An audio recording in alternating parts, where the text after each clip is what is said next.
on kissa siellä putkessa, älä helvetti ja krikatti heiluta. Se sama. Pekka ei pyyhkässyt sitä, siinä oli yksi merkki mulla. Missä? Otapa käpällä pois. Joo, tuossa on tuolla ihan pieni. No sä tiedät. Kunhan sitä pilkkua et hirveesti pyyhi sille. No kun sä tiedät sun omat merkkis, niin... Kivi, tää on asfalttipalan. Mojauta sille. Täällä lyömään. Saat tässä vähän siihen.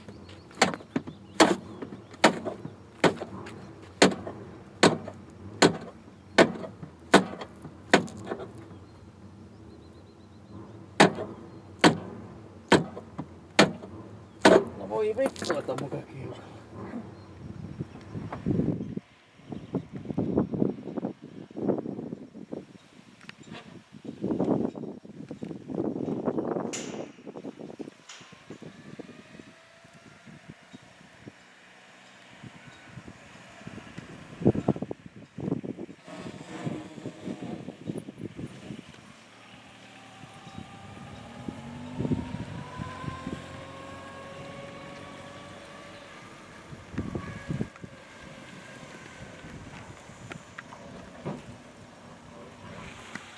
Mitä? Alatokivarsi irtos.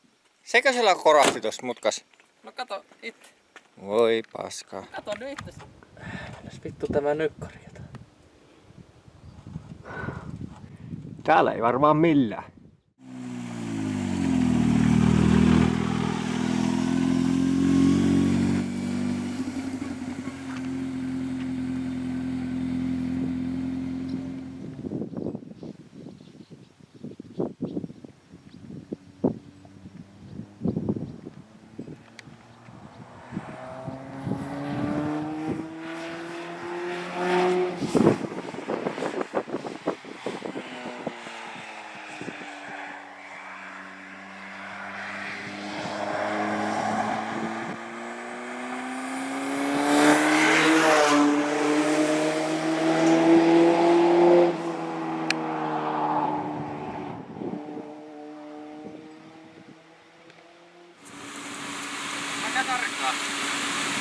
Niin et sä laitat normipaineet, sit käyt uudestaan ja sitten katsotaan vasta lippaa. Eikä kun mä vähän muistutan ilmaa, että miltä se muuttuu. Joo. Niin että tiputetaanko se sinne, missä se oliko se 22. Niin joo.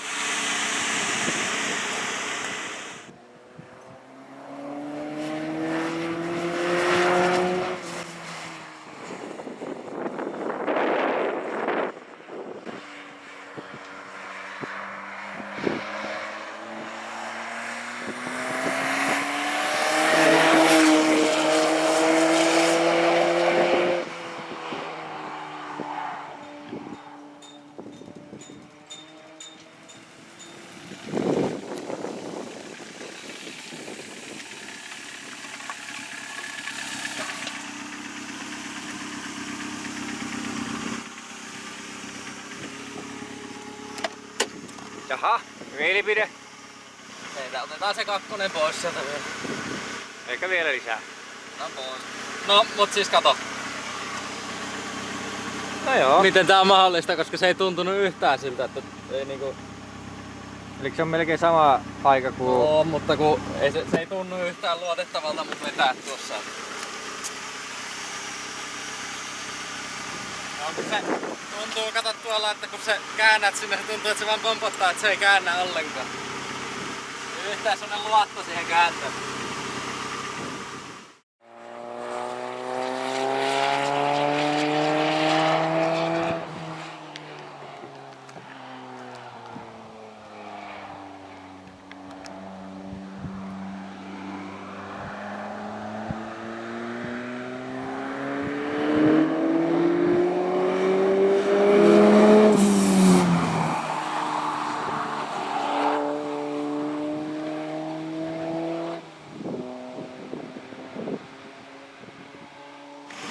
Katsotaan nyt paljonko aikaa, kyllä se ihan jees tuntuu.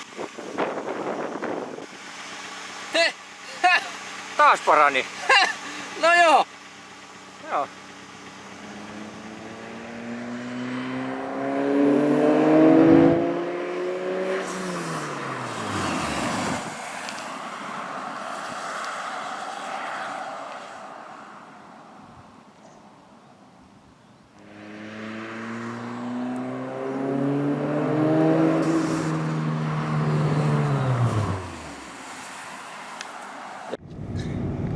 Ja saldo.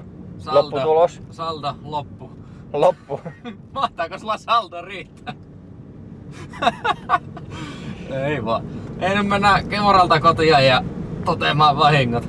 Se meinaa rupes niinkin hämmentävä vika, että todennäköisesti jännitteen säädi paukahti. Hommataan juuret jarrupalat, ei kestä fedorat, ei kestä. Eihän tullut ajettu kuin periaatteessa yksi kisa ja no tässä on 4 tuntia ajettu käytännössä ajoaikaa varmaan 3 tuntia. Niin. Ja sitten että joo, ei kestä nämä, täytyy olla sitten varalle ainakin niin. Kesäksi ostaa 2 niitä sitten missä. Täytyy katsoa, että mitä öljyä sinne ruvetaan laittamaan, se on aika lievää tuo mobiilin 550, että huohottaa niin saatanaan tavallaan. Elikkä jarrupalat, se jännitteen säädin, öljy ja... No ei oo kyllä muuta. Niin, ei muuta. Ja se splitteri toimii ihan hyvin. No, en mä tiedä onko tämä psykologinen juttu vai jotain, mutta kyllä nyt vesikelissä se pystyy nakkaa 140 tasolla entrissä tai Apexissa vauhtia, eiks vaan joku semmoinen? Joo, about joo. Kemoran vesikelissä siinä meinaa oli sitä vettäkin joku verran paljon. Et siinä mielessä kyllä se kuitenkin auttoi siihen. Ainakin jos se muuten se on psykologinen vaikutus, kyllä se sinne menee kun splitteri tässä. Kyllä se menee. Joo. Mutta ei mitään, tuli tärkeä vesikelireeniäkin, kun syksyllä varmaan on motoparkissa, tai siis tuolla Botnialla varmaan sataa vettä. Niinku syyskuussa yleensä tuppaa 100 vettä ja nyt kun ollaan Botnialla, niin varmaan 100 vettä. Niin. No nyt sitten tässä on pari viikkoa aikaa, niin pitäisi ajaa motoparkissa kisat, niin tulee vähän hässäkkää saatana. Kerkee vaihtamaan kaikkia uusimaan palat ja sitten katsoo uudestaan, miten menee. Pitäis vielä käydä penkissä uudestaan, kun niin. se Petri laittoi, että joo, tuli se jännitteen säädin, kahtopaineen säädin. Pitäis käydä penkkaa uudestaan. Ja... Paljon tekemistä. On, kun loppuu vaan viikonloppu, kun nyt on heinäkuun... Älä tee kotona näin. Mutta niin 30. heinäkuuta on nyt, niin 18 päivää on kisat, niin siinä on semmonen 19 päivää aikaa. Ja sitten kun nyt viikonloppuna on rallit, niin minähän olen Suurajoissa. Sekin menee siihen.